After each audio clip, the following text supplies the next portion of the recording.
Hello बच्चों, आज हम पढ़ना शुरू करते हैं topic infertility and assisted reproductive technologies. तो सबसे पहले शुरू करते हैं इनफर्टिलिटी के बारे में पढ़ना। इनफर्टिलिटी क्या होती है? आपने यूजुअली ये सुना होगा कि कपल है और उसकी शादी को कई साल हो चुके हैं लेकिन उनको संतान की प्राप्ति नहीं हो रही है। ऐसी सिचुएशन को हम कह सकते हैं इनफर्टिलिटी और उस कपल को हम कह सकते हैं इनफर्टाइल कपल। लेकिन हमारा सिलेबस कैसे डिफाइन करता है इनफर्टिलिटी को? इनफर्टिलिटी की डेफिनेशन है बेटा कि यदि एक कपल 2 साल से ज्यादा कोहैबिटेशन करता है लेकिन उसके बावजूद उसको संतान की प्राप्ति नहीं होती है, ऐसी सिचुएशन को हम कहते हैं इनफर्टिलिटी। तो हम डिफाइन करते हैं, इट इज अ कंडीशन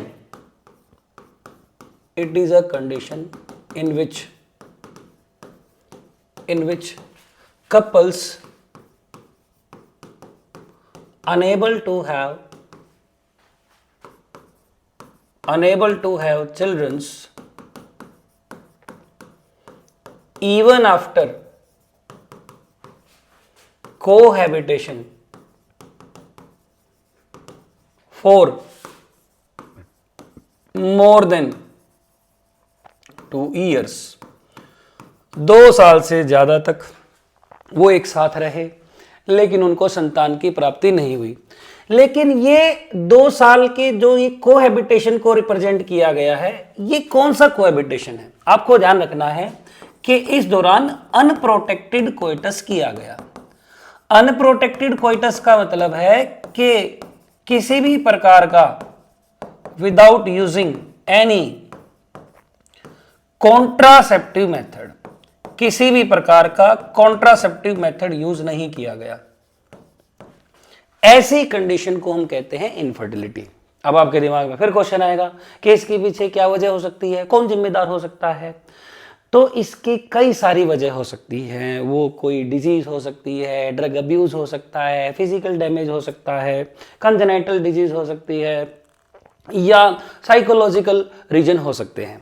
उसके बाद किस में होंगी ये प्रॉब्लम? मतलब मेल फीमेल या दोनों के अंदर हो सकती है। ध्यान रखनी है आपको एक बात कि इनफर्टिलिटी के पीछे मेल फीमेल या दोनों जिम्मेदार हो सकते हैं।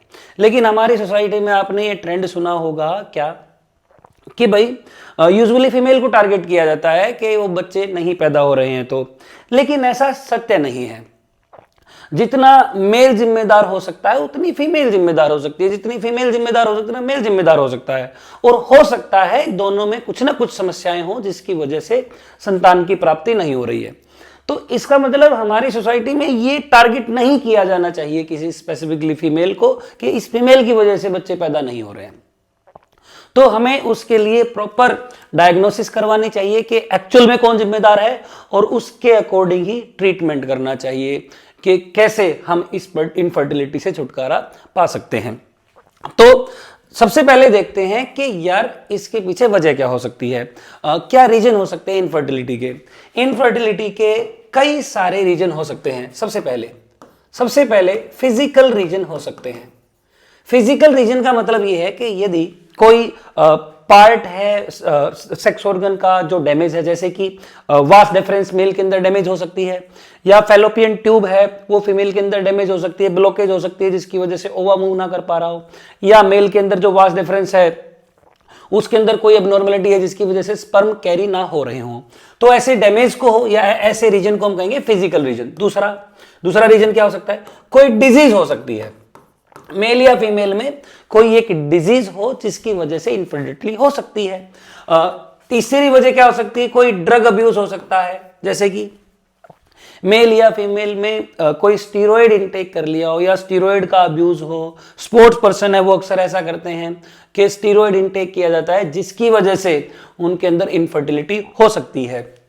उसके अलावा इसके पीछे साइकोलॉजिकल रीजन भी हो सकते हैं। ये क्या होता है? साइकोलॉजिकल रीजन होता है कि यदि कोई स्ट्रेस है या किसी प्रकार की एंजाइटी है उसकी वजह से इनफर्टिलिटी हो सकती है, मतलब मेल और फीमेल दोनों में। इसके बाद उसके अलावा इम्यूनोलॉजिकल रीजन हो सकते हैं। ये क्या होता है? इम्यूनोलॉजिकल रीजन का मतलब होता है कि फीमेल के अंदर जो रिप्रोडक्टिव ट्रैक है, मतलब यूट्रस वगैरह, वहां पर कुछ स्पर्म को फैगोसाइटोसाइज करने के लिए सेल्स होती हैं जो कि स्पर्म को इनगल्फ करती हैं।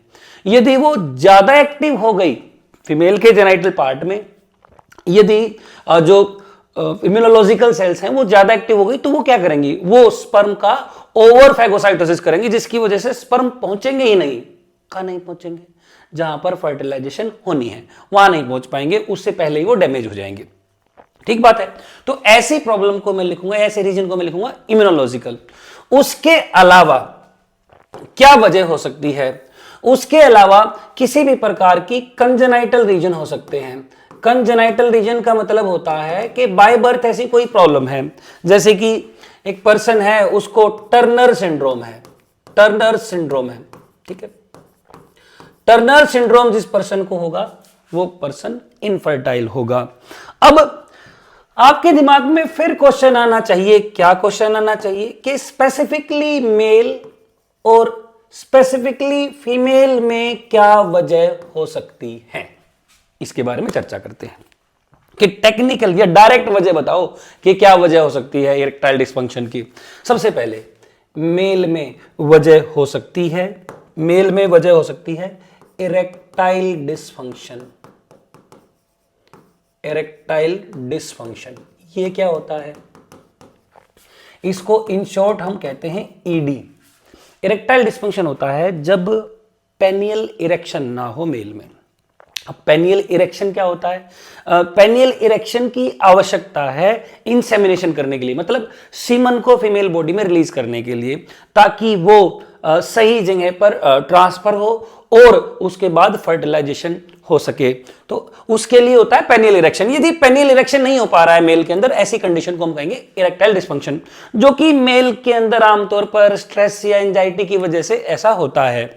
उसके अलावा यदि मेल स्मोकर है तो उसकी वजह से भी उसके अंदर प्रॉब्लम हो सकती है, या उसकी वजह से भी उसके अंदर इरेक्टाइल डिस्फंक्शन हो सकता है, या नपुंसकता बोलते हैं इसको, नपुंसकता हो सकती है। उसके अलावा आपने पढ़ा होगा कि एक ऐसी कंडीशन है जिसमें स्टेराइल मेल पैदा होता है। आपने पढ़ा होगा, ऐसी कंडीशन को हम कहते हैं केलाइनेफिल्टर सिंड्रोम, फिल्टर सिंड्रोम, केलाइन फिल्टरल सिंड्रोम कहा जाता है। यहां पर भी मेल के अंदर स्टेरिलिटी होती है, या मेल के अंदर जो वास डिफरेंस है उसको कट कर दिया गया हो, वैसेक्टोमी कर दी गई हो। इस कंडीशन के अंदर भी मेल है जो बेटा वो इनफर्टाइल होता है। लो स्पर्म काउंट हो, लो स्पर्म काउंट मतलब ओलिगोस्पर्मिया, ओलिगोस्पर्मिया हो, या ओलिगोस्पर्मिया का मतलब होता है स्पर्म काउंट कम हो जाना, या नॉन मोटाइल स्पर्म हो, नॉन मोटाइल स्पर्म हो, या डैमेज्ड स्पर्म हो, डैमेज्ड स्पर्म हो। ऐसी कंडीशन में भी मेल के अंदर इनफर्टिलिटी हो सकती है। तो वजह बहुत सारी हैं। फीमेल के अंदर कब हो सकती है इनफर्टिलिटी, फीमेल में कोई डिजीज हो, जैसे कि पीआईडी आपने पढ़ा होगा, पेल्विक इन्फ्लेमेटरी डिजीज। उसके अलावा ब्लॉकेज हो, कोई ब्लॉकेज इन फैलोपियन ट्यूब, फैलोपियन ट्यूब।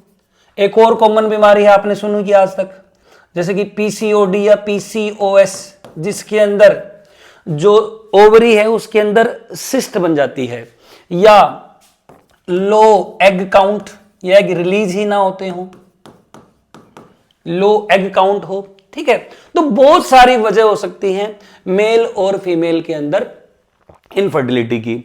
तो ये कई सारी ऐसी स्पेसिफिक वजह हो गई जिसकी वजह से इनफर्टिलिटी हो सकती है। नेक्स्ट, अब इनफर्टिलिटी से कैसे निपटे।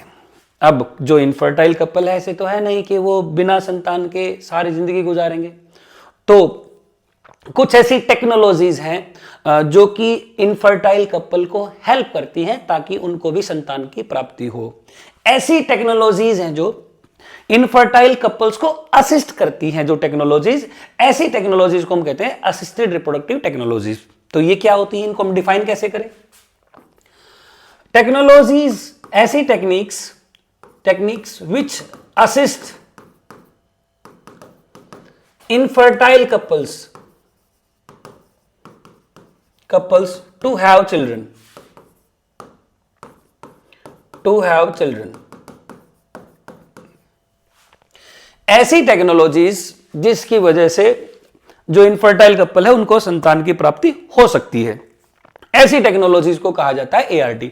अब टेक्निकली वो है क्या चीजें, ART होती क्या है और किस किस प्रकार की टेक्निक इसके अंदर शामिल की गई हैं। ART होती है बेटा, दो कैटेगरी में हमने इनको डिवाइड किया। कौन सी? आपने सबसे कॉमनली सुना होगा क्या, IVF centre, test tube baby, इसको हम कहते हैं in vitro fertilization. In vitro fertilization कहा जाता है इसको। ये क्या होता है, इसी को आमतौर पर हम टेस्ट ट्यूब बेबी कहते हैं, टेस्ट ट्यूब बेबी कहते हैं। अब ये होता क्या है, क्या बेबी एक्चुअल में टेस्ट ट्यूब में पैदा हो रहा है? ऐसा अब तक संभव नहीं हो पाया है। तो फिर टेस्ट ट्यूब क्यों नाम दिया गया, इसके बारे में चर्चा करेंगे। कि इन विट्रो फर्टिलाइजेशन का मतलब होता है कि इन विट्रो मतलब ग्लास, विट्रो का मतलब होता है ग्लास, कि ग्लास मतलब नेचुरल कंडीशन के बाहर या लैब के अंदर फर्टिलाइजेशन करवाई गई, जिसकी वजह से हमें संतान की प्राप्ति हुई। मतलब फर्टिलाइजेशन बॉडी के बाहर हुआ, ये बात ध्यान रखनी है आपको। दूसरा है, कुछ ऐसी टेक्निक है जिसमें फर्टिलाइजेशन तो फीमेल बॉडी के अंदर होती है, तो यहां पर है इन विवो फर्टिलाइजेशन। अब आपके दिमाग में एक डाउट आएगा क्या, कि भाई ये भी IVF है, लेकिन याद रखना इसको हम IVF नहीं कहते। जब जब IVF शब्द का इस्तेमाल हो तो आपके दिमाग में आना चाहिए कि वो इन विट्रो फर्टिलाइजेशन की बात कर रहे हैं। तो इन विट्रो फर्टिलाइजेशन मतलब कि बॉडी के बाहर मेल और फीमेल गैमेट को फर्टिलाइज करवाना। कहां, टेस्ट ट्यूब में या पेट्री प्लेट के अंदर, मतलब नेचुरल कंडीशन में नहीं, बाहर, मतलब मेल फीमेल बॉडी के बाहर ऐसी कंडीशन क्रिएट की गई जिसके अंदर गैमेट्स को फर्टिलाइज करवा के जाइगोट बनवा गए या कुछ अर्ली एम्ब्रियोनिक स्टेज बनाई गई। ऐसी कंडीशन को हम कहते हैं IVF। तो IVF एक्चुअल में क्या होती है, हमें फर्टिलाइजेशन करवाना है बॉडी के बाहर, कहां पर, टेस्ट ट्यूब में। तो IVF में यूजुअली क्या होता है, कैसे कैसे IVF परफॉर्म की जाती है। IVF के अंदर क्या होता है, मान लो मैं कहूं कि हमने ये टेस्ट ट्यूब ली, इस टेस्ट ट्यूब के अंदर हमने स्पर्म लिए। अब आप कहोगे स्पर्म कहां से आए, स्पर्म या तो डोनर से आए या मेल, जो कपल में मेल है वहां से स्पर्म आए। दूसरा, एग कहां से आए, एग आए फीमेल से, या फीमेल एग पैदा ना कर पा रही हो तो डोनर से आए। ओके, लेकिन इनको फर्टिलाइज करवाने के लिए जो कंडीशन दी गई, वो कंडीशन दी गई है इस टेस्ट ट्यूब के अंदर। अब ये जो टेस्ट ट्यूब में कंडीशन है ना, वो नेचुरल कंडीशन तो है नहीं, लेकिन नेचुरल कंडीशन के जैसी, मतलब नियर अबाउट उसी के जैसी कंडीशन दी गई है। तो यहां पर हम प्रोवाइड करेंगे, provide condition like natural condition, not exactly like natural condition, natural condition, ऐसी कंडीशन देते हैं। और इसके बाद ये फर्टिलाइज करके इसी के अंदर जाइगोट बनाएगा, जैसा कि आपने पढ़ा होगा। जाइगोट के बाद इसके अंदर 2 सेल्स स्टेज आएगी, 2 के बाद 4 सेल्स स्टेज आएगी, 4 के बाद 8 सेल्स स्टेज आएगी, उसके बाद 16 सेल्स स्टेज आएगी। अब आपने कभी ऑब्जर्व किया हो क्या कि यदि ये फर्टिलाइजेशन नेचुरली होती तो ये फर्टिलाइजेशन होनी थी फैलोपियन ट्यूब में। तो 2 सेल स्टेज कहां बननी थी, वो भी फैलोपियन ट्यूब में बननी थी, 4 सेल भी फैलोपियन ट्यूब में बननी थी, 8 सेल भी फैलोपियन ट्यूब में बननी थी। लेकिन जो ये आप देख पा रहे हैं कौन सी स्टेज, ये जो 16 सेल स्टेज है ना, ये बनती है यूट्रस में, ठीक है, और ये बनती है फैलोपियन ट्यूब में। अब आप कहोगे ये तो हमने टेस्ट ट्यूब में बनाई थी। मैं नेचुरल कंडीशन की बात कर रहा हूं कि यदि नेचुरली जाइगोट बनता तो फैलोपियन ट्यूब में बनता। 8 सेल स्टेज तक जो आती है बेटा स्टेज, वो कहां आती है, वो फैलोपियन ट्यूब तक सीमित है। उसके बाद 8 से जब 16 सेल की स्टेज आती है, मतलब जो 16 सेल का मोरूला बनता है, वो बनता है यूट्रस के अंदर। इसका मतलब फर्टिलाइजेशन करवाई गई टेस्ट ट्यूब में, या 8 से लेके 16 सेल स्टेज तक का जो स्टेज बनाया गया। क्या भाई आपने पढ़ा होगा 8 सेल स्टेज पर भी ये मोरूला है, लेकिन ये फैलोपियन ट्यूब में 16 सेल स्टेज पर भी क्या है, मोरूला। इसके बाद आगे जो स्टेज आएंगी उसको हम कहते हैं ब्लास्टुला। ठीक है, इसका मतलब ये है कि यदि आपने इस टेस्ट ट्यूब में बना लिया क्या, ब्लास्टुला बनवा लिया, तो आप उसको कहां प्लेस करोगे फीमेल बॉडी में, तो फैलोपियन ट्यूब में तो रखेंगे नहीं। फैलोपियन ट्यूब में तो कब तक रख सकते हैं, 8 सेल स्टेज तक रख सकते हैं। यदि 32 सेल स्टेज पर रखना पड़ा तो हम कहां रखेंगे, यूट्रस में। इसका मतलब यह है कि फर्टिलाइजेशन करवाने के बाद यदि 8 सेल स्टेज तक रखने की बात है तो वो रखी जाएगी फीमेल में फैलोपियन ट्यूब में।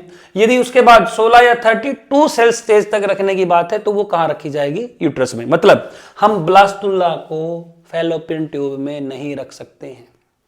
ठीक है, अब आप कहोगे फीमेल बॉडी में क्यों रख रहे हैं, क्योंकि हम इस टेस्ट ट्यूब के अंदर फर्टिलाइजेशन तो करवा सकते हैं, ब्लास्टुला तक की स्टेज को डेवलप कर सकते हैं, लेकिन हम बेबी डेवलप नहीं कर सकते लैब में।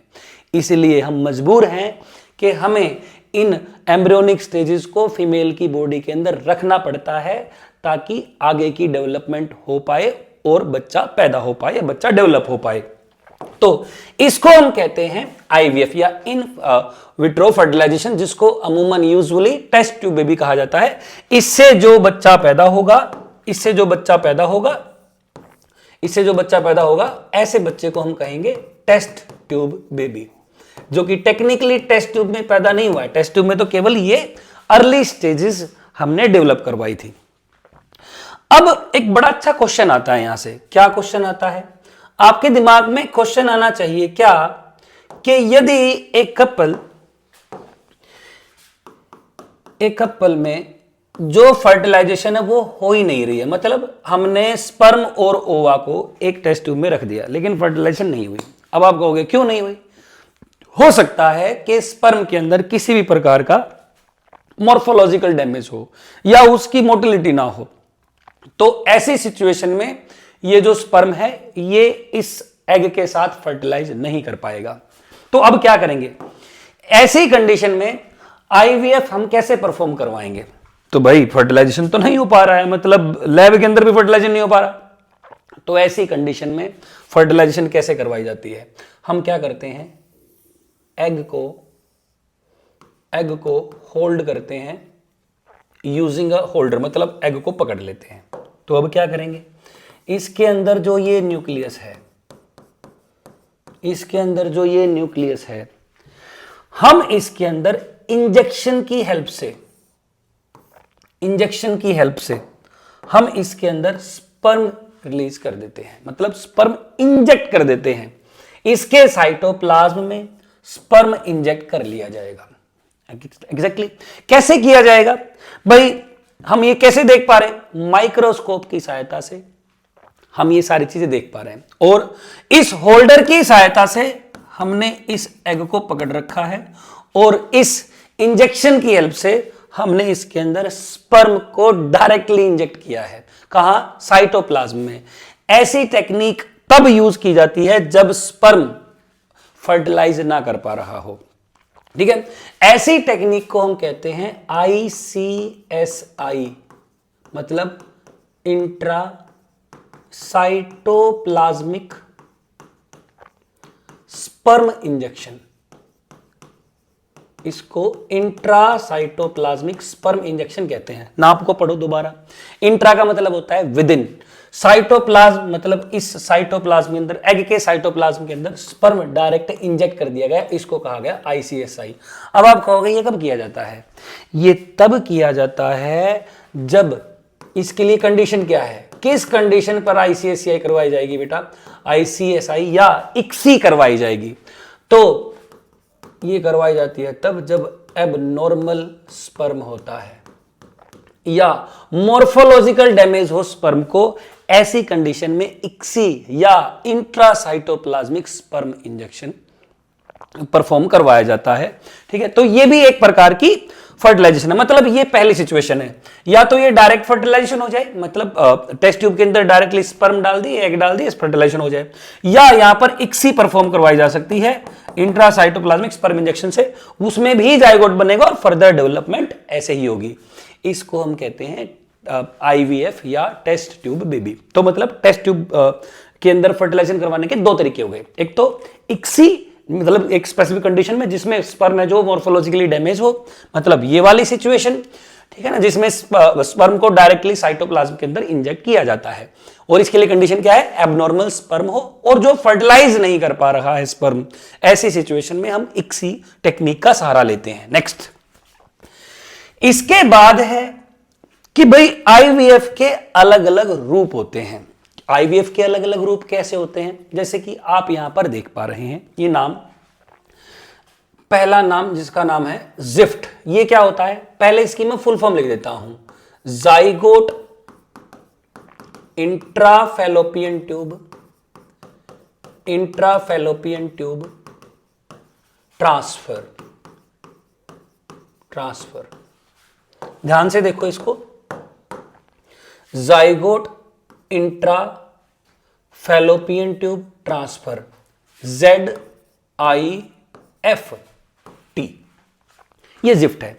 यदि आप नाम को ध्यान से देखोगे तो आपको पता चलेगा क्या, हमने टेस्ट ट्यूब में फर्टिलाइजेशन करवा ली, मतलब फर्टिलाइजेशन हुई बाहर, तो ये हो गया इन विट्रो फर्टिलाइजेशन, ठीक बात है।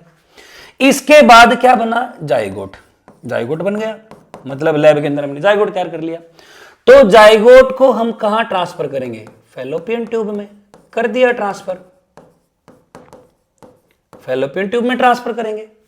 या फैलोपियन ट्यूब में आप जाइगोट ट्रांसफर ना कर पा रहे हो तो हम 2 सेल स्टेज, 4 सेल स्टेज या 8 सेल स्टेज तक हम इसको फैलोपियन ट्यूब में ट्रांसफर कर सकते हैं।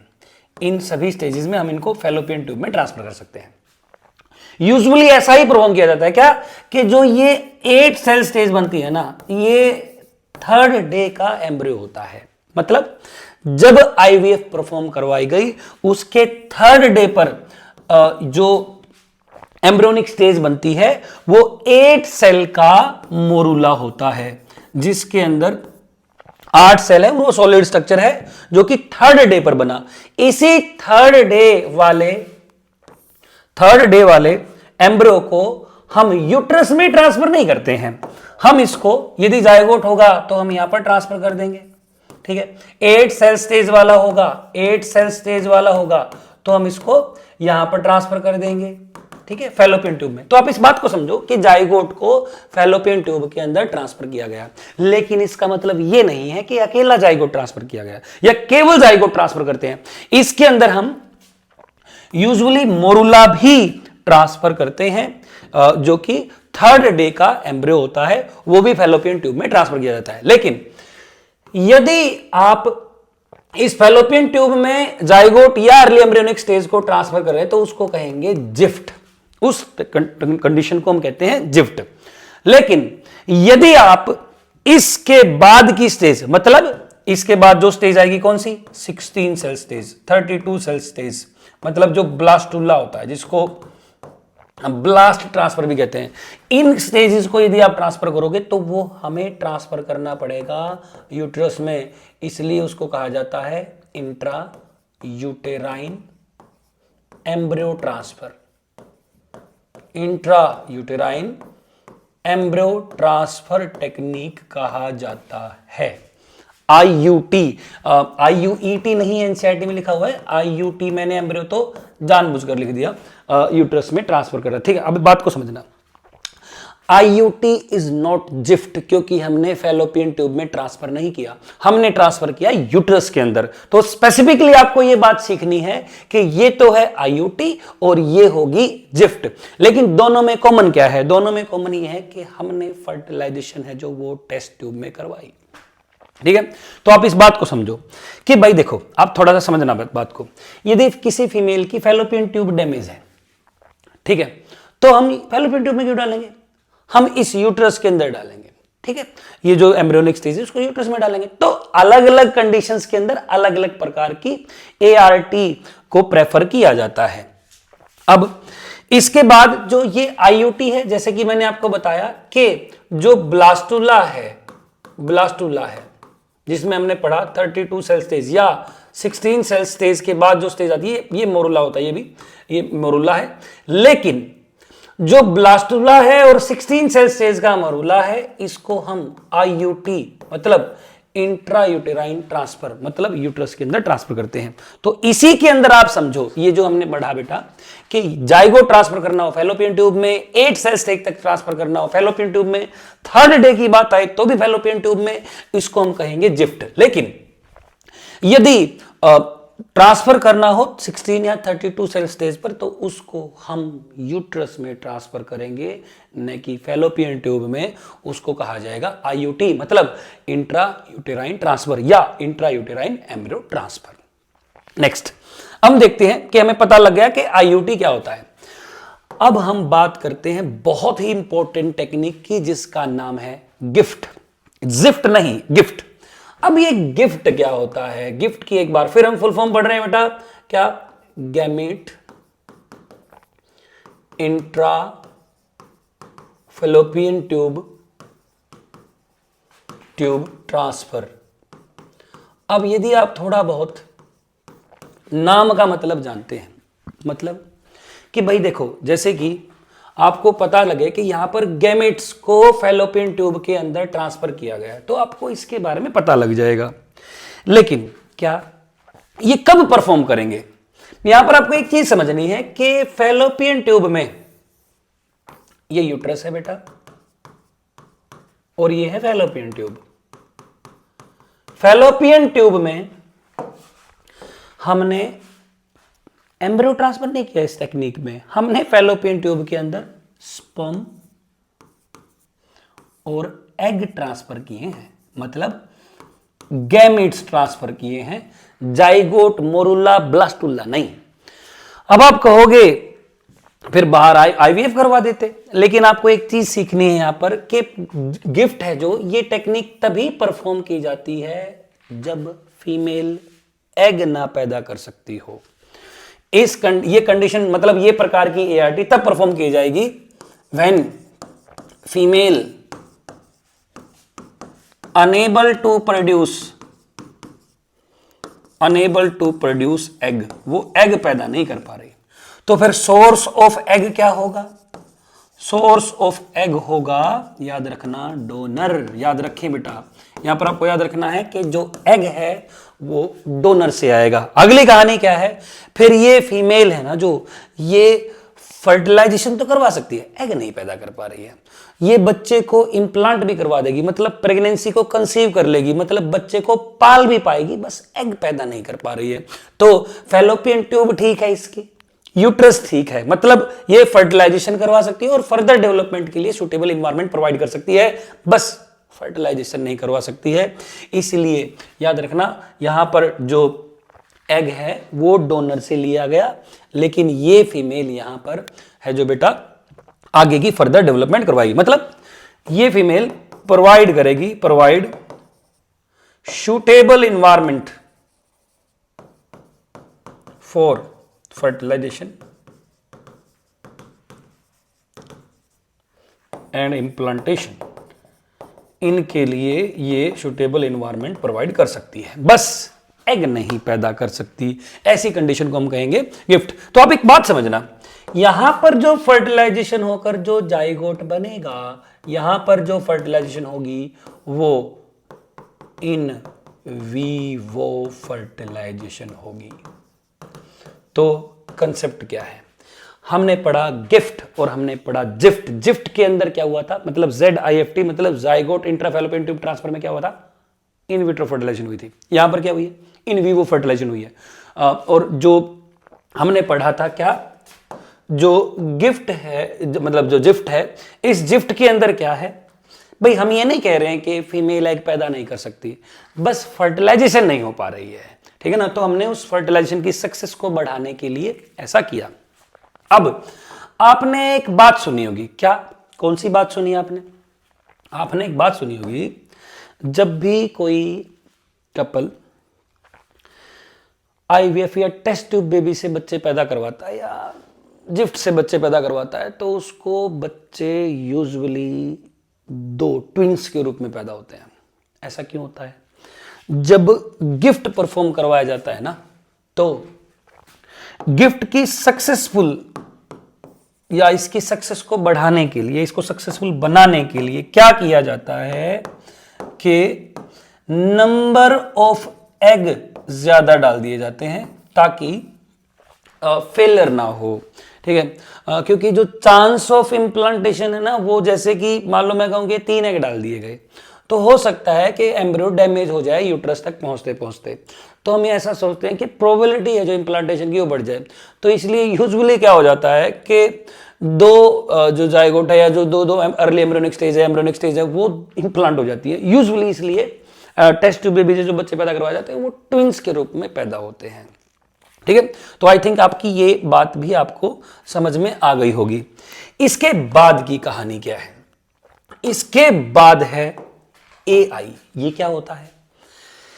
एआई है जो बेटा, ये भी इन विवो फर्टिलाइजेशन का पार्ट है। मतलब यहां पर एआई जब आप परफॉर्म करोगे तो भी फर्टिलाइजेशन फीमेल बॉडी के अंदर होगा। क्या होता है एआई? एआई का मतलब आर्टिफिशियल इंटेलिजेंस नहीं है। यहां पर एआई का मतलब है, आर्टिफिशियल जरूर है ये, आर्टिफिशियल इंसेमिनेशन। ये क्या होता है यार? सुनो ध्यान से, देखो, आर्टिफिशियल इंसेमिनेशन होता है कि फीमेल बॉडी के अंदर, फॉर एग्जांपल मान लो मैं कहूं कि ये यूट्रस है, ये सर्विक्स है, ये वेजाइना है, ये वेजाइना है, ये यूट्रस है, ये फैलोपियन ट्यूब है।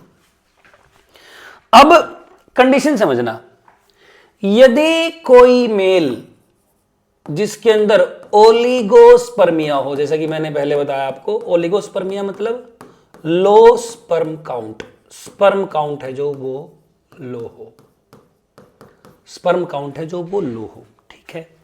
और स्पर्म यदि वो पर्सन इंसेमिनेट करे जिसके अंदर स्पर्म काउंट कम है और वो नेचुरली इंसेमिनेट करे, तो स्पर्म यहां पर हो सकता है कम पहुंचे और फर्टिलाइजेशन नहीं होगी, ठीक है। तो इसलिए क्या किया जाता है, उस पर्सन के जिसके अंदर ये प्रॉब्लम है, ओलिगोस्पर्मिया है, सीमन इकट्ठा करेंगे, इसका सीमन कलेक्ट करके एक स्ट्रो की हेल्प से, स्ट्रो,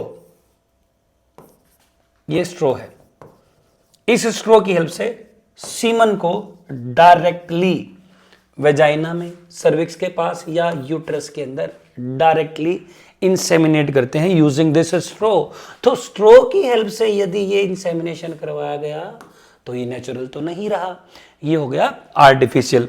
तो आर्टिफिशियल इंसेमिनेशन कब करवाया जाता है, या तो मेल को ओलिगोस्पर्मिया हो या मेल है जो वो डोनर हो, ठीक है, जिसमें हो सकता है कि फीमेल एथिकली नेचुरल कोइटस करवाने के लिए असहज हो, मतलब साइकोलॉजिकली वो तैयार ना हो कि वो डोनर से कोइटस करे और बच्चा पैदा करे। तो इसलिए डोनर जब मेल होता है तो उसके केस में उसका सीमन कलेक्ट करके आर्टिफिशियली वेजाइना या यूट्रस के अंदर ट्रांसफर कर दिया जाता है। अब जो ये सीमन यूट्रस में ट्रांसफर किया जा रहा है, इसको हम कहते हैं इंट्रा यूटेराइन इंसेमिनेशन। यूट्रस के अंदर डायरेक्टली इंसेमिनेशन कर दिया गया, वेजाइना भी हो सकता है, लेकिन ये है IUI।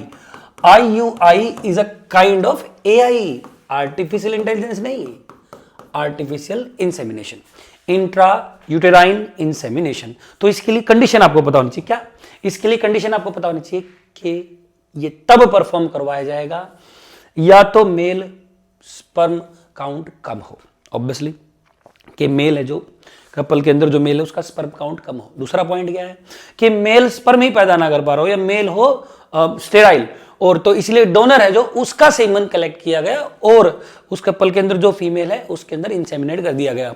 इस टेक्निक को कहा जाता है AI। तो आपके दिमाग में क्या आएगा, जो फर्टिलाइजेशन है वो इस फीमेल के अंदर यहां एम्पुला रीजन में होगी। तो यहां पर इन विवो फर्टिलाइजेशन होगी। तो इन विवो फर्टिलाइजेशन हमने कौन से केस में देखी? हमने देखी गिफ्ट में, मतलब GIFT में, उसमें इन विवो फर्टिलाइजेशन हुई। और यहां पर हमने देखी क्या AI के अंदर, इसमें भी इन विवो फर्टिलाइजेशन हुई। यदि आप थोड़ा सा ऑब्जर्व करेंगे चीजों को, क्या कैसे ऑब्जर्व करेंगे, एक बात समझना, जैसे कि हमने स्टार्टिंग में बात की थी कि जो असिस्टेड रिप्रोडक्टिव टेक्नोलॉजीज है उसको हमने दो ग्रुप में कैटेगराइज किया। कैसे कैसे? एक को हमने लिखा इन विट्रो फर्टिलाइजेशन, मतलब टेस्ट ट्यूब बेबी, जिसमें क्या हुआ, जो फर्टिलाइजेशन है वो टेस्ट ट्यूब में हुई, तो हमने लिख दिया इन विट्रो फर्टिलाइजेशन। इसमें इक्सी भी आया फर्टिलाइजेशन करने की टेक्निक में। इसके अंदर हमने पढ़ा जिफ्ट, जाइगोट को फैलोपियन ट्यूब में ट्रांसफर किया गया, ठीक है, या IUT किया गया, मतलब इंट्रा यूटेराइन एम्ब्रियो ट्रांसफर किया गया। ठीक बात है, तो आप समझना इन विट्रो फर्टिलाइजेशन में इक्सी एक फर्टिलाइजेशन करवाने की टेक्निक है, और ट्रांसफर करने के लिए जिफ्ट या IUT इंट्रा यूटेराइन ट्रांसफर। उसके बाद यदि मैं बात करूं इन विवो फर्टिलाइजेशन की, इन विवो फर्टिलाइजेशन की मैं बात करूं तो यहां पर हमने क्या पढ़ा, गिफ्ट गैमेट को फैलोपियन ट्यूब में ट्रांसफर किया गया था और वहीं पर उसकी फर्टिलाइजेशन हो गई थी। और दूसरा हमने पढ़ा AI या इंट्रा यूटेराइन इंसेमिनेशन, इसका एक पार्ट है, वेजाइना में इंसेमिनेट ना करके यूट्रस के अंदर इंसेमिनेशन करवाया गया। इसके बाद और लास्ट क्या एक क्वेश्चन डिस्कस करते हैं, जिसमें क्या दिया गया है, अलग अलग कपल्स दी गई हैं और उनके अलग अलग सिचुएशन दी गई हैं, और उन सिचुएशन के अकॉर्डिंग हमें यह बताना है कि कौन सी ART इनके लिए सूटेबल रहेगी। बहुत इंपॉर्टेंट टॉपिक है, बहुत इंपॉर्टेंट क्वेश्चन भी है कि अलग अलग यहां पर 5 कपल दिए गए हैं, 5 कपल दिए गए हैं, 5 कपल दिए गए हैं, और इनकी मेडिकल टेस्ट रिपोर्ट भी है। जैसे कि कपल ए में फीमेल है जो, उसकी रिपोर्ट नॉर्मल है, मेल को क्या प्रॉब्लम है कि वहां पर कनेक्शन नहीं है एपिडिडाइमिस और वास डिफरेंस में। तो ऐसी ऐसी कुछ एक रिपोर्ट दी गई है हमें अलग अलग कपल्स की, मतलब 5 कपल की हमें रिपोर्ट दी गई, और हमें यह बताना है कि इनके लिए कौन सी ART बेस्ट रहेगी।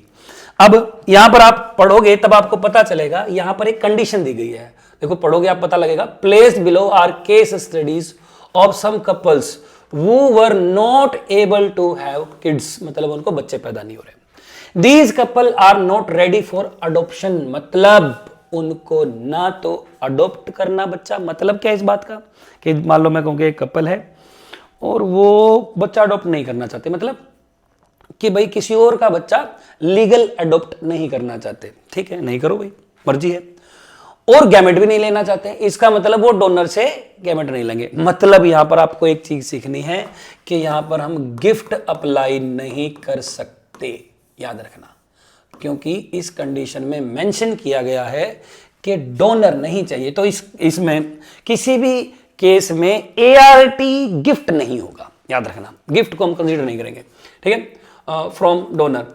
After thoroughly examination of cases आप कौन सी ART इनको सजेस्ट करेंगे। तो सबसे पहला कपल है जो बेटा, इसमें क्या दिया गया है, फीमेल की रिपोर्ट है जो वो नॉर्मल है, बिल्कुल सही बात है। मेल में क्या प्रॉब्लम है, नॉर्मल स्पर्म है टेस्टिस में, लेकिन एपिडिडाइमिस और वास डिफरेंस के अंदर कनेक्शन गायब है। ध्यान से सुनो, इसका मतलब ये है कि जो ये आपको टेस्टिस नजर आएगा, ये एपिडिडाइमिस है, ये वास डिफरेंस है, यहां पर कुछ गड़बड़ है दया। मतलब जैसे कि वैसेक्टोमी में होता है, आपने शायद सुना हो, वैसेक्टोमी में जो होता है ना, ये वास डिफरेंस कट कर दी जाती है और स्पर्म आगे कैरी नहीं होते। तो इस प्रकार की एक सिचुएशन है कि मेल में वैसेक्टोमी हो रखी है, मान लो, और फीमेल नॉर्मल है, तो क्या करेंगे, इसके स्पर्म कलेक्ट करेंगे, इसके स्पर्म कलेक्ट करेंगे और इस फीमेल से एग कलेक्ट किए जाएंगे। याद रखना, बहुत इंपॉर्टेंट पॉइंट है, इसका एग कलेक्ट कर लिया गया, मतलब एग कलेक्ट कर लिए गए फीमेल के, और एग कलेक्ट कर लिए गए इसके एग कलेक्ट कर लिए गए, और यहां से इसके स्पर्म कलेक्ट कर लिए गए, और दोनों का IVF परफॉर्म करवाया गया। आईवीएफ परफॉर्म करने के बाद क्या किया गया, उसको यूट्रस में या फैलोपियन ट्यूब में ट्रांसफर कर दिया गया। मतलब यहां पर हम गिफ्ट टेक्निक का सहारा ले सकते हैं। गिफ्ट क्यों नहीं ले सकते, क्योंकि गिफ्ट में डोनर से एग आता है, ठीक है ना। गिफ्ट हम तब इस्तेमाल करते हैं जब फीमेल एग पैदा ना कर पा रही है, ठीक है ना। उसके बाद दूसरा केस क्या कहता है, दूसरा केस ये कहता है कि फैलोपियन ट्यूब में ब्लॉकेज है, ओके, लेकिन मेल की रिपोर्ट है वो नॉर्मल है। तो हम क्या करेंगे, इस फीमेल का एग कलेक्ट करेंगे और यहां से जो स्पर्म है उसको कलेक्ट करेंगे और यहां पर भी हम जिफ्ट परफॉर्म करवा देंगे। और जिफ्ट नहीं परफॉर्म करवाएंगे क्योंकि फैलोपियन ट्यूब में ब्लॉकेज है, फैलोपियन ट्यूब में तो डाल नहीं सकते, तो हम क्या करेंगे, जिफ्ट नहीं करेंगे, हम डायरेक्टली जो ब्लास्टुला स्टेज थी, याद करो जो ब्लास्टुला स्टेज थी, आपको ध्यान हो यहां पर ध्यान दीजिए, इंट्रा यूटेराइन ट्रांसफर कर देंगे। मतलब कि भाई हम फैलोपियन ट्यूब तो ब्लॉक है, तो जिफ्ट करेंगे तो फैलोपियन ट्यूब तो ब्लॉक थी, तो काम ही नहीं करेगा वो, तो हम क्या करेंगे, डायरेक्ट यूट्रस के अंदर ट्रांसफर करेंगे। तो दूसरे केस में आईयूटी परफॉर्म की जाएगी। इस बात को सोचो आप, जो ये दूसरा केस है इसके अंदर आईयूटी परफॉर्म करवाई जाएगी। सोचो इस चीज के बारे में। तो पहले केस में करवाया गया जिफ्ट, दूसरे केस में करवाया गया IUT, intra uterine transfer. Next couple 3 में क्या है, फीमेल की रिपोर्ट नॉर्मल है, poor semen parameter in term of count, motility and morphology. अब यहां पर दो चीजें बन सकती हैं, काउंट कम है तो एआई परफॉर्म करेंगे, मोटिलिटी या मॉर्फोलॉजिकल डैमेज है तो इसके केस में इक्सी परफॉर्म करवाया जाएगा। इक्सी याद रखना, बहुत इंपॉर्टेंट है। नेक्स्ट लो ओवरियन रिजर्व और मेल के अंदर है जो यहां पर फीमेल के अंदर ओवरियन रिजर्व कम है, मतलब उसके अंदर नंबर ऑफ फॉलिकल्स कम रह गए हैं फीमेल के अंदर, और मेल की रिपोर्ट नॉर्मल है। तो हम यहां से डोनर तो ले नहीं सकते, तो हम क्या करेंगे, मतलब गिफ्ट तो फिर भी कैंसिल हो गया, तो अगेन यहां पर हम आईवीएफ करवाएंगे, इन विट्रो फर्टिलाइजेशन करवाएंगे और हम उसके बाद जिफ्ट टेक्निक का सहारा ले सकते हैं। जिफ्ट टेक्निक का सहारा ले सकते हैं क्योंकि यहां पर फैलोपियन ट्यूब वगैरह, यूट्रस वगैरह नॉर्मल है। उसके बाद यहां पर कपल नंबर 5 में यहां पर ये स्टरलाइजेशन मेल यहां होना चाहिए था, तो यहां पर फीमेल में आप कंसीडर कर सकते हैं कि फीमेल में रिजर्व कम है और मेल के अंदर मॉर्फोलॉजिकली अब नॉर्मल स्पर्म है। तो हम क्या करेंगे, फीमेल में से अगेन एग रिकवर कर लेंगे और इक्सी परफॉर्म करवाएंगे। याद रखना, मॉर्फोलॉजिकली अब नॉर्मल स्पर्म जब लिखा हुआ हो इक्सी परफॉर्म करवाएंगे। स्पर्म काउंट कम हो तो हम एआई करवाएंगे, मॉर्फोलॉजिकल डैमेज हो गए इक्सी परफॉर्म करवाएंगे। 20 स्पेसिफिक आंसर इसी हिसाब से आपको देने हैं जिस हिसाब से एनसीईआरटी में कंडीशंस दी गई हैं। यही था आज का टॉपिक।